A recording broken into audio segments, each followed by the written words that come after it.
So my kids are in high school now.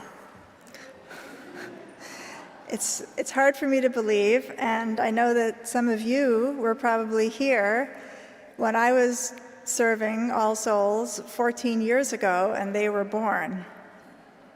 But now they're in high school and so much has changed. But in some ways, very little has changed, in the realm of parenting, at least. We still struggle to try to get them to try new foods, for example, or even to still like the food that they seemed to like last week. I remember when they were 4 or 5, and I was trying to get them to taste a new food, I would often give them the following speech. Life is like Coney Island. There are all different kinds of rides. Big rides, small rides, fast rides, slow rides. Some of them go up and some of them go down and some of them go round and round. Some are scary, some are fun. Some of them go really high up in the air and give you a view of the wide, wide ocean. Some of them take you into a dark tunnel. So many kinds of rides. And when you reach the end of your life, when it's your turn to die, you are going to wish that you had gone on every ride that you had a chance to go on. You're going to want to have tasted everything that life had to offer. Like this, Ethiopian pickled beet, for example. The speech didn't work, ever. They would ignore me. They would roll their eyes like little mini versions of the teenagers that they actually are now. They would start talking about something else. And to be fair, it's probably a lot to ask of 5-year-olds to imagine what they're going to feel at the end of their life. It's probably a lot to ask of anyone. And yet, in a sense, that's what we're here to do. This is the thought and heart experiment that religious practice calls us to. In religious communities around the world, we think about the past and the present and the future. We talk about God and not God, ethics. We pray, we sing, we listen to inspiring music. We read sacred texts and poetry, all to nudge us to step outside of our day-to-day lives and take the broadest possible view, the one from the top of the Coney Island Ferris wheel, the wonder wheel, the view we will have at the end of our lives. We ask ourselves, how can we live now in a way that we'll be happy about having lived as we near death? What will we want our lives to have been about? How will we want to be remembered? How will we want to have touched this world? What will we be proud of, and what will we regret? We can't know for sure, of course. We humans are notoriously bad at predicting how we're going to feel in the future.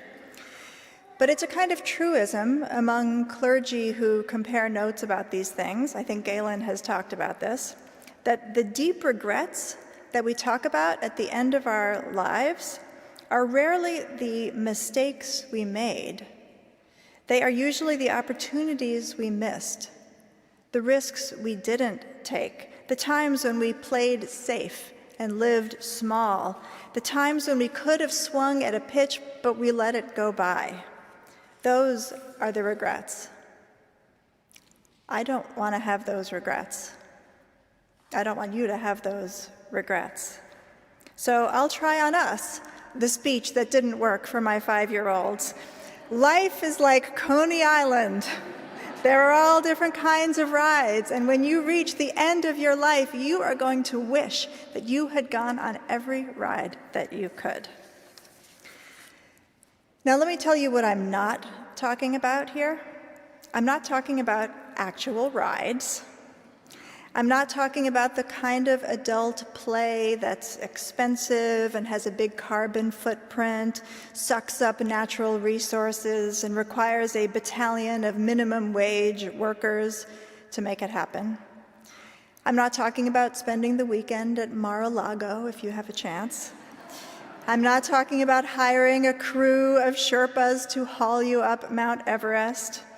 I'm not talking about buying anything. I'm also not talking about trying things that are truly self-destructive, taking dangerous drugs, having unsafe sex, engaging in self-harm. Those are not the rides I mean, and I hope that if those opportunities arise in your life, you will be able to pass them by.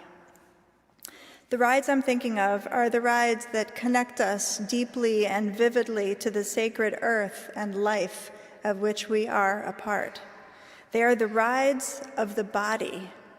Jump into that lake on your hike. You just don't know. You can't see the future. This might be the last chance you ever have to swim in a lake. You don't know. Shut down your phone. Taste those Ethiopian pickled beets. It doesn't matter if you don't like beets or if the lake water is cold. And it's an experience, and your soul is hungry for it. There are rides of the mind, which Unitarian Universalists tend to be pretty good at already, reading, studying, debating. But challenge yourself to really understand, to climb inside of a perspective that is opposite from the one you hold. Learn a new language. You might understand the world differently if you learned a Native American language, or Gujarati, or Chinese. And then there are rides of the heart. Take the ultimate risk of loving someone, a romantic partner, a child, a friend. Join a community and commit to it. Start that difficult conversation. Get real with another human being. Look into the eyes of your beloved and tell them that you love them. Let yourself believe that you are loved. The rides of the heart can be the wildest rides. For all of us, if we go on these rides, there will be ups and downs. We will get hurt. We will fail sometimes, and God willing, we will have moments of bliss. There will be times when, just like when we're rounding the top of the roller coaster and looking down 20 stories to the ground, we will wish we hadn't climbed aboard for this one. We'll wish we could get off, and we won't be able to. I'm sure we've all had rides like that. To live large is to take the good with the bad. I sense that our society these days has gotten a little bit cautious. It's like we're living life at arm's length sometimes because it feels easier and safer that way. I read you a little bit from my new book earlier that talked about the tech aspect of this, how we're living our life at one level removed, substituting the virtual world for the physical world. But this kind of distance permeates our culture in so many ways. We tend to have less and less connection to the land. Few of us get dirt under our fingernails very much. As a society, we're having less sex, less romantic partnership, fewer children. All of our food is packaged in plastic and we don't know where it came from. Strawberries seem to get bigger and less flavorful every year, but we can't quite remember what they used to taste like. To insist on living life more vividly, not mediated through corporations, not wrapped in plastic, to insist on our own direct experience of this world that we are blessed of. This is actually profoundly countercultural. And it's exactly what I mean when I say going on all the rides, going on all of the real rides in all of their richness, risk, and complexity. We can all probably think of a famous person who has led a life of daring and excitement who would be a poster child for this.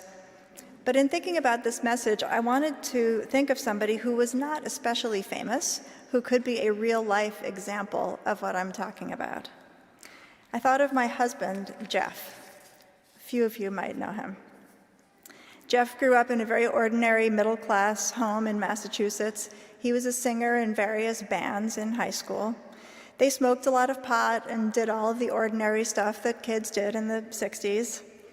During his senior year of high school, his rock band got signed to a major label, and instead of going to college, he found himself recording an album in Canada. He strapped himself in for the ride of a musician's life.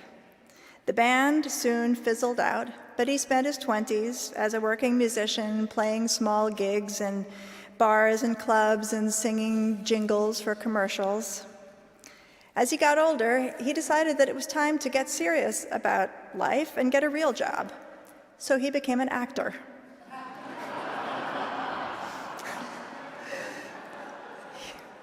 He threw himself into the art of learning acting.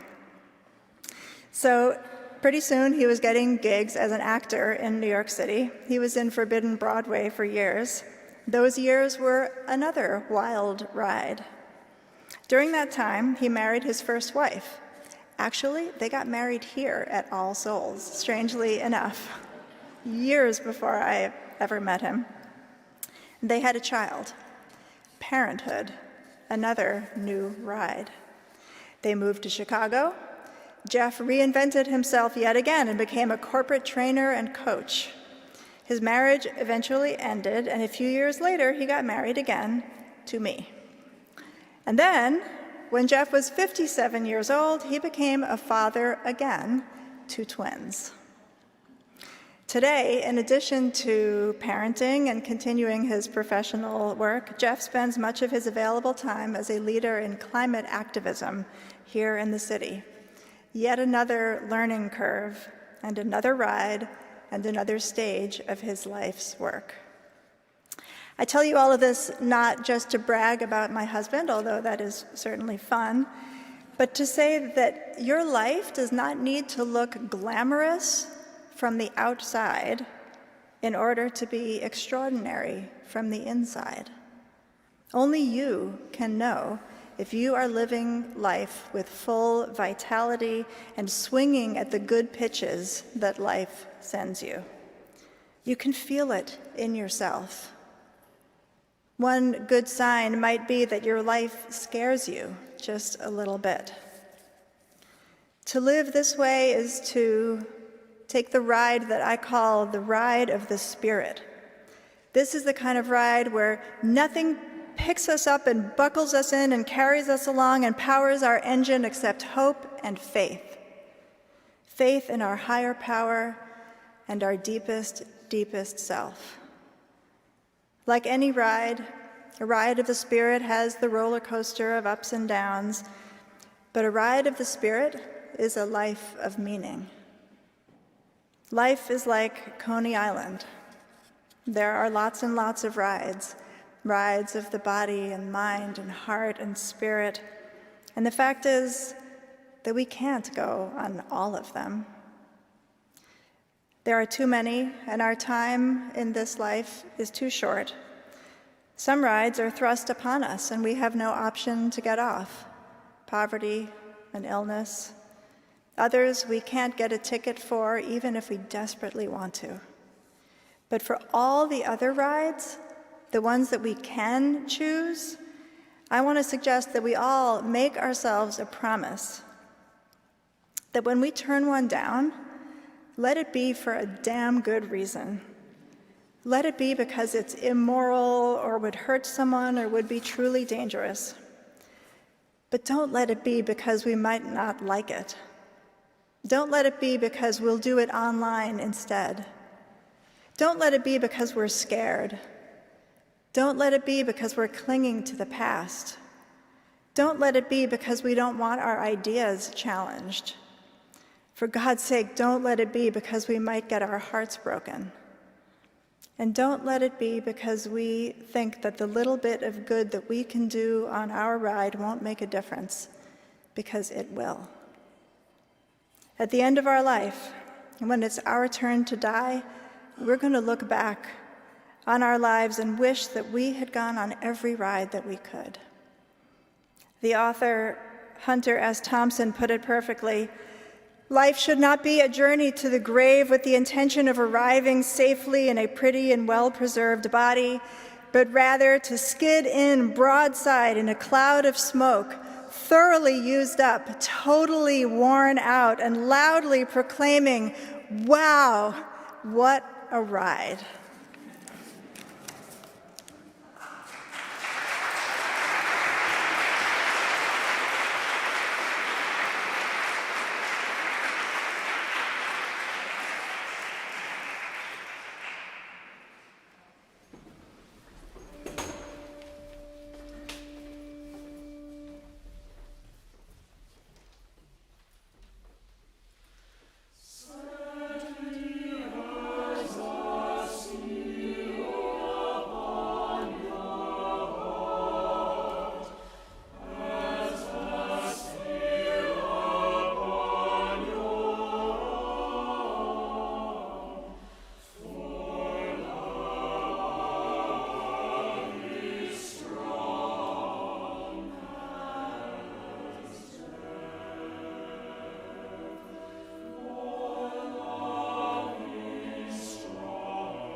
Please join in singing hymn 324, Where My Free Spirit Onward Leads.